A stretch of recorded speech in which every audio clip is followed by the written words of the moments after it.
6-7 ঘন্টা ঘুম অবস্থা, সুষিপ্ত অবস্থায় তার নামই জপ করতে থাকবে, যদি কেউ অভ্যেস করে দেবে। অনন্য ভক্তি মানে এদিক ওদিক দৌড়ি করবে না, এ পূজা ওর পূজা, এ প্রসাদ তাহলে হবে না। ওনাকেই পরবর্তীতে আসবে শ্লোক 810।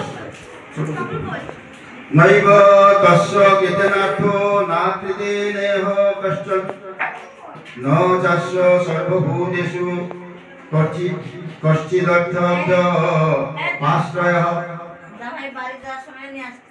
আত্মানন্দ অনুভবকারী ব্যক্তির এই জগতে ধর্ম অনুষ্ঠানের কোনো প্রয়োজন নেই এবং এই প্রকার কর্ম না করারও কোনো কারণ নেই। তাকে অন্য কোনো প্রাণীর উপর নির্ভর করতেও হয় না।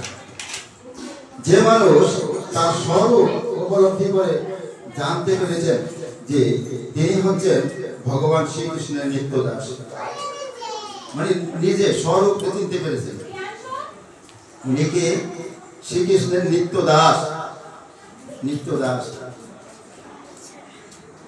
তিনি আর সামাজিক কর্তব্য অকর্তব্যের গণ্ডিতে আবদ্ধ থাকেন না, কারণ তিনি তখন বুঝতে পারেন শ্রীকৃষ্ণের সেবা করাটাই হচ্ছে একমাত্র কর্তব্য কর্ম। অনেকে আত্মজ্ঞান লাভ করার নাম করে কর্মবিহীন আলস্যপূর্ণ জীবন যাপন করে,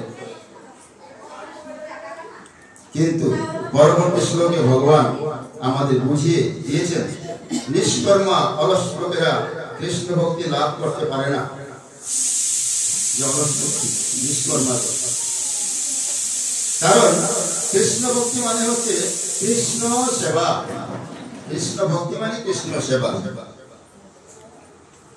শ্রীকৃষ্ণের দাসত্ব করা। তাই কৃষ্ণ ভক্ত একটি মুহূর্তে কেউ নষ্ট হতে দেন না। তিনি প্রতিটি মুহূর্তকে ভগবানের সেবায় নিয়োজিত করেন। অন্যান্য দেব দেবীদের পূজা করাটাও কর্তব্য বলে ভগবানের ভক্ত মনে করেন না। ওই যে আগে আমি বলেছি না, ইনার পূজা ওনার পূজা, এই দেবী পূজা ওই দেবী পূজা, সবাইকে পূজা করতে মনে করেন না কৃষ্ণ ভক্ত।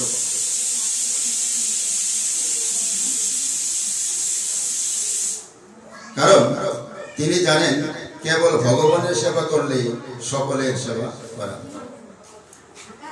কারণ তিনি জানেন, কৃষ্ণ ভক্ত জানেন, যদি ভগবানের সেবা করা হয়, অনাদির আদি যে গোবিন্দ শ্রীকৃষ্ণ রাধা কৃষ্ণের সেবা করলে, ওনার তো অনেক রূপ, তাই না?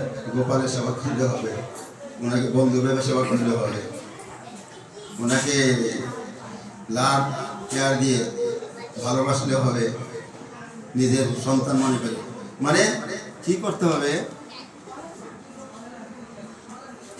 একটা এমনি আশ্রয় গ্রহণ করতে হবে, ঠিক করতে হবে।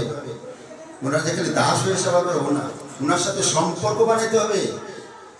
সম্পর্ক থাকে না, মা বাবা ছেলে মেয়েদের যত্ন নেয় কিনা, শাসনও করে কিনা, তেমনি গোপাল করতে হবে।